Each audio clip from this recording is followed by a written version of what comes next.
nitumie pia kamera hii kuwaambia Watanzania wenzangu. Kumekuwa na clip inatembea sana watu wakimshambulia Diamond Platnumz kuhusiana na ugonjwa wa Said Fella.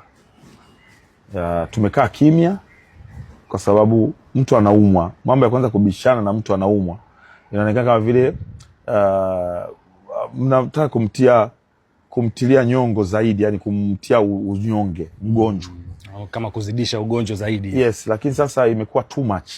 Tunaona sana watu wengine kutoka kwenye familia kabisa ya mgonjwa wakiwa wanaongea sana. Mimi nataka nimwambie mke wa Said Fella. Said Fella sisi kwetu ni zaidi ya kiongozi. Ametuongoza, ametusaidia, tumepiga hatua. Na kuomba mamangu, punguza mdomo. Sababu unapoongea sana sio tu unatengeneza, kuna sehemu nyingine unaharibu. Mimi nitawapa mfano wa Tanzania.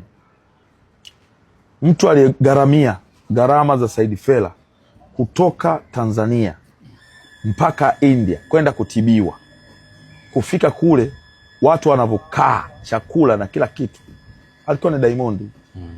Ametoa pesa nyingi sana. Niliandika kwenye Instagram yangu kwamba hela alizotoa Diamond angeweza kununua nyumba 3 Kimara. Sawa, katoa pesa nyingi sana. Lengo ni kumsaidia mtu ambaye wamefanya naye kazi, wamehangaika pamoja na kila kitu. Na sio kwamba wakati anafanya kazi Diamond na Said Fella alikuwa achukui hela. Sasa alikuwa anapata hela zake. Alikuwa analipwa pesa zake. Lakini mtu akiumwa unafuta yale yote. Unawekeza nguvu. Ndicho kifanya Diamond.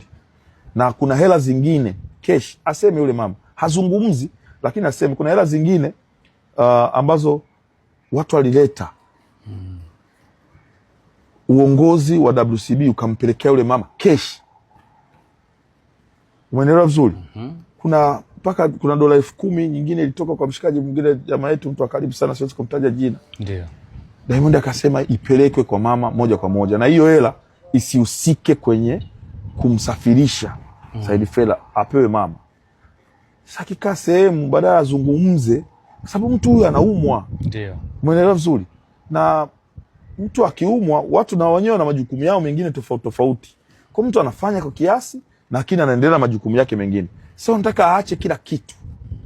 Umeelewa vizuri? Na kuna kauli moja ambayo yule mama alikuwa anaongea sana. That is not good. Akionyesha kwamba Diamond Platnumz ndiye anayesababisha watu wasimsaidie mkubwa. Umeelewa?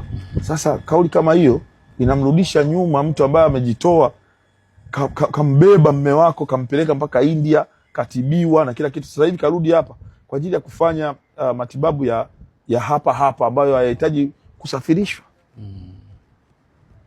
So namwambia tena mama, na nimeona na mtoto wake, sijui mtoto wa mkubwa, na yeye anaongea sana.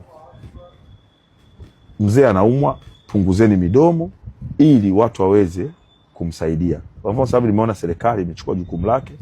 That is very nice. Lakini kingine, mtu akiumwa msitengeneze kama ndio njia ya nyie kupata hela.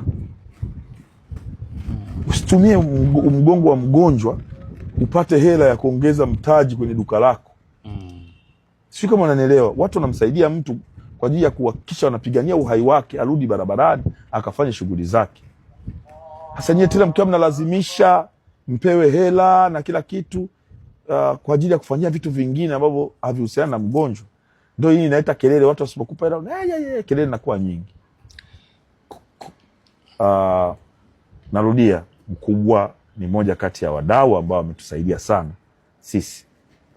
Amemuongoza Diamond kwa namna moja au nyingine, wameshirikiana kwenye kazi na Diamond ameplay part yake.